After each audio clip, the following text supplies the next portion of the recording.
안녕하세요, 오독입니다.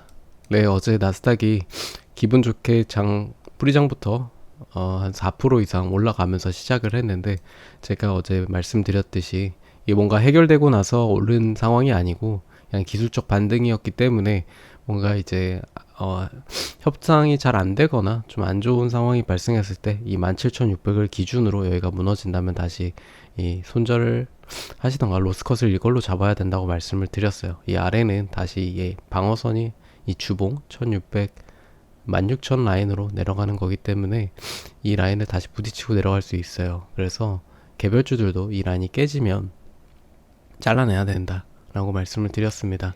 그래서 각 개별주별로도 그 지점들을 말씀을 드렸고, 그래서 어제 QQQ 440, 450까지도 이제 올려갈 수 있는 라인이지만 어제 여기까지 올라가면은 6%였어요. 그래서 제가 이 6%까지는 말이 안 되기 때문에 이 라인에서도 이제 선물하시는 분들한테는 좀 숏을 잠깐 잡아보는 게 낫다라고 말씀을 드렸었고, 그걸로 단기적인 수익을 낼 수 있었지만, 네, 그러고 나서 정확하게 이제 내려갈지 머무를지 모르기 때문에 그냥 관망하는 게 낫다고 말씀을 드렸습니다. 그래서 결국 어제 소식은 이 104%의 트럼프 중국 관세를 인상한다는 행정명령이 공식 서명이 되면서 이제 이게 확정이 된다는 얘기가 나오면서 주가를 그냥 아예 끌어내렸습니다. 그리고 17,600에서 한번 비벼주는 모습이 있었지만 결국 이탈하면서 지금 현재 프리장에서도 조금 빠지고 있는 상황인데요. 하지만 지금 주가가 어느 정도 그 부분에 대해서도 선 반영되어 있고 한번 매집이 나왔기 때문에 이 관세가 협상이 되면 다시 올라갈 수 있다라는 힘을 한번 봤잖아요. 가짜 뉴스를 통해서. 그렇기 때문에 지금은 좀 기다리는 추세다. 왜냐면 그 외의 나라 국가들이 어느 정도 이제 협상이 될 것인가라도 좀 봐야 되고, 어제 우리는 의약품과 반도체의 상호 관세를 제외했습니다. 일단은 이 반도체 의약품에 대한 관세가 제외가 됐다. 완전 제외가 됐다는 얘기는 아니고 단기적으로 지금은 나오지 않는다라는 얘기도 있습니다.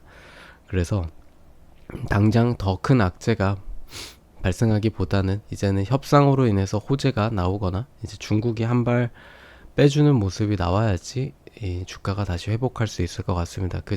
그런 모양이 나오기 전까지는 안 좋은 모습이 나올 것 같은데, 이 협상 과정이 지금 봤을 때 빠르게 협상이 되지 않을 것 같아요. 그래서 이 나중에 부채 한도 부채 한도 협상이 있는 6월 말까지도 일단은 지지부진한 이 19,000까지 이 라인에서 아니면 지지부진하게 나올 수도 있다. 하지만 이제 중국과의 협상과 관세 협상이 잘 이루어지면 다시 이 라인을 돌파해서 나아갈 수 있을 것 같습니다. 그래서 단기적으로는 27,600을 기준으로 이 아래는 좀 이제 숏을 보시거나 좀 악재로 보시는 게 낫고, 그 위에는 이제 다시 롱으로 전환하는 모습을 보시면 될 것 같다. 그래서 최종 방어선은 이 주봉 200일선 16,200일선이다 라고 보시면 되겠습니다.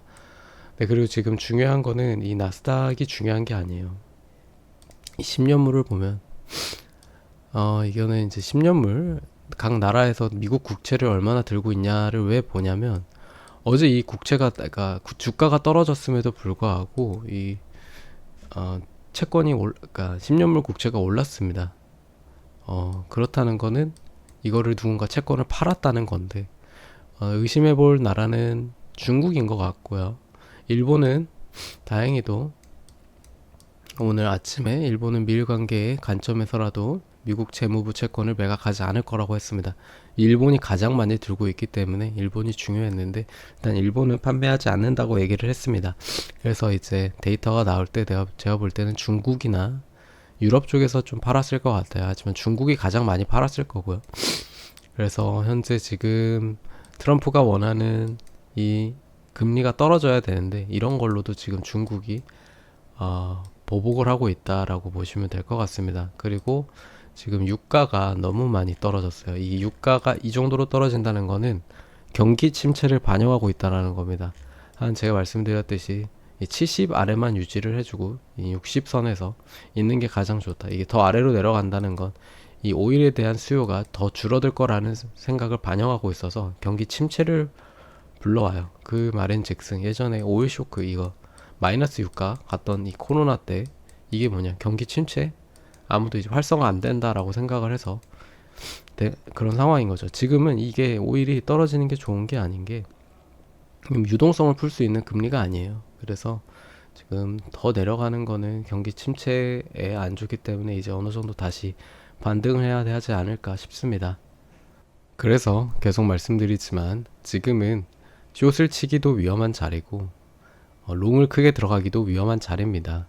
그래서 따라서 지금 분할로 매집하시는 분들은 분할로 조금씩 들어가시고, 그 외에 큰 물량을 생각하시는 분들은 좀 기다리시거나 물 타는 것도 좀 기다리시는 게 나을 것 같습니다.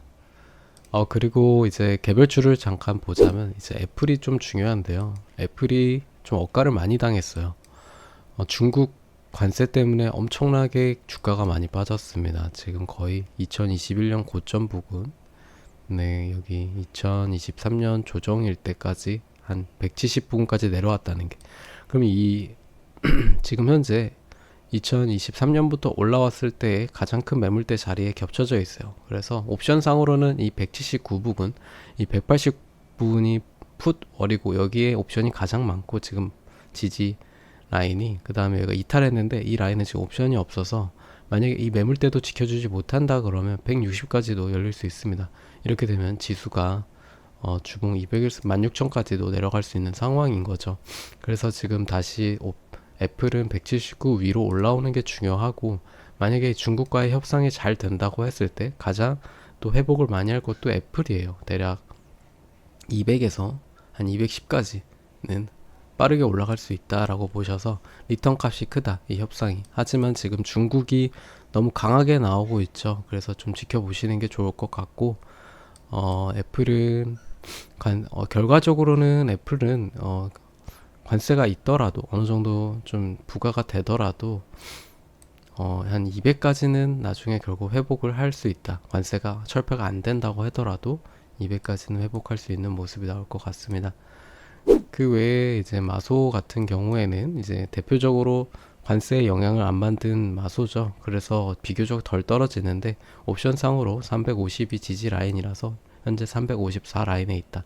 하지만 이 354라인을 깨게 된다면 335 라인, 그 전에 매물대의 라인이자 주봉 200일선까지 내려올 수 있다라는 거를 감안하시면 될 것 같습니다. 그리고 엔비디아는 말씀드렸듯이 95 라인 중요하다고 말씀드렸습니다. 95 라인이 아니라 90 라인이 중요하다고 말씀을 드렸어요. 하지만 현재 주봉 100일선인 95에서 버텨준 거는 되게 고무적이다, 괜찮은 모습을 보여주고 있다. 그래서 지금 당장 매집, 제가 이 엔비디아 이 90부터 안에 매집 진짜 좋은 단계라고, 분할로 들어가기 진짜 좋은 곳이라고 말씀을 드렸어요. 어제도 조금만 관세에 대한 조금 협상 느낌의 이제 그 반등만 나와도 단 한 번에 105까지 이 100 위로 올라가는 모습이 나왔지만 여기에 부딪혔죠. 그래서 결과적으로 이 위로 올라가는 게 중요한 거기 때문에 이 아래에서는 매집을 하는데, 어정쩡한 구간보다는 지금 좀 더 리스크 있는 90 부근부터 하시고, 만약에 이탈을 하고 다시 85의 옵션이 마지막인데 여기도 이탈을 한다면 이 개발에서는 애매하게 물타지 마시고 처음 이 주봉 200일선까지도 내려오는 걸 감안하신 다음에 사면 결과적으로는 나중에 다 회복할 것이다 라고 보고 있습니다. 네, 테슬라입니다. 테슬라 같은 경우도 어제 말씀드렸죠. 결과적으로 250을 부딪혔어요. 우리가 항상 말했던 250. 하지만 제가 245라고 말씀드린 건 250을 맞고 떨어지더라도 245 부근에서 지지를 하고 멈춘다면은 다시 250을 뚫을 수 있는 힘이 생깁니다. 하지만 지금 제가 220, 230, 어제 230에서 또 그 일봉으로 하면 230에서 끝났죠. 주봉 200일선. 하지만 이게 깨고 최대 220이 마지막 마지노선이다.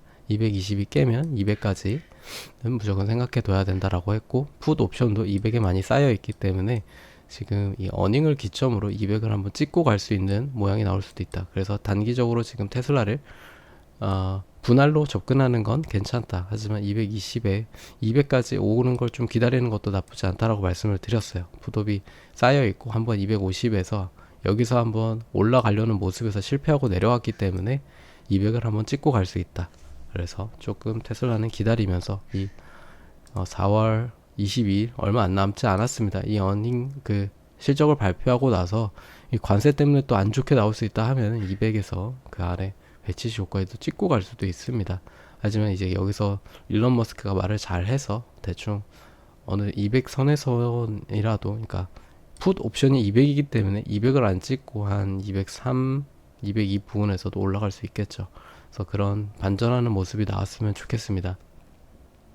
아니면 지금 다시 220을 지켜주면 더욱더 좋겠죠. 그렇게만 봐주시면 될 것 같고, 어제 유일하게 양전으로 마무리했던 브로드컴은 100억 주에 100억 달러의 자사주 매입이 있었습니다. 그래서 제가 말씀드렸던 이 150 라인을 잘 지켜줬고, 이 라인을 지켜준다고 하면 이 180, 170에서 180까지 강하게 오를 수 있다고 말씀을 드렸어요. 하지만 이 170에서 어제 부딪혀서 내려왔습니다. 그래서 일단은 지켜보시고, 하지만 이게 자사주 매입이 있는 소식이 있음에도 관세 때문에 다시 한번 깨질 수도 있다. 하지만 이 150 위에 있다면 계속 매수에 좋은 관점으로 큰 수익을 얻을 수 있는 구간이다라고 말씀드리고 싶습니다. 네, 지금 뭐 단타를 하시는 분들, 수익 관점으로 단타를 하시는 분들도 숏보다는 매수 관점으로 좀 보시는 게 나은 구간이고요. 분할로 매집하시는 분들은 어떤 종목이든 제 기준을 말씀드린 거를 기준으로 삼아서 분할로 가져가면 될 것 같습니다. 제 생각에는 대공황은 오지 않을 거라고 생각을 하고 있고요. 빠지더라도 일단 기술적 반등이 나올 상황이라고 합니다. 생각합니다. 왜냐면 이미 관세가 오늘 이제 시행되자 바로 되기 때문에 그 부분에 있어서 이제 협상하는 단계이지 더 크게 보복을 하는 단계는 아닐 것 같다. 이유도 지금 15일에서 30일로 일단은 밀어놨기 때문에 이 중국과의 어떤 진행 상황, 그리고 타 국가과의 진행 상황을 보면서 이제 협상이 진행될 것 같습니다. 이제 더 떨어지면 어떡하나 이렇게 걱정이신 분들이 많은데, 어느 정도 지금 많이 떨어진 상황이고요.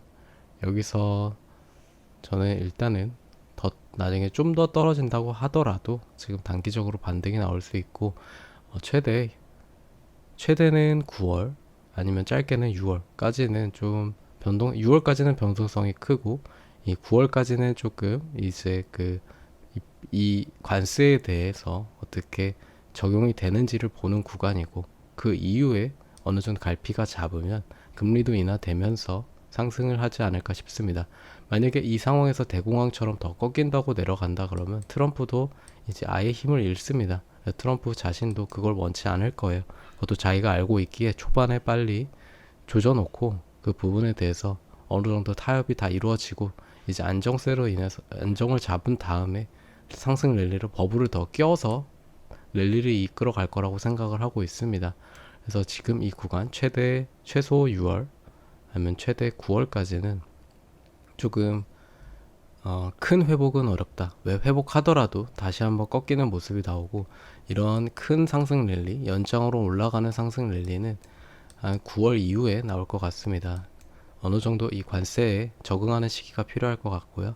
네, 이 기간이 조금 길어지더라도 한 향후 2년의 상승을 위해서 조금만 더 참으시면 될 것 같습니다. 네, 시청해 주셔서 감사합니다.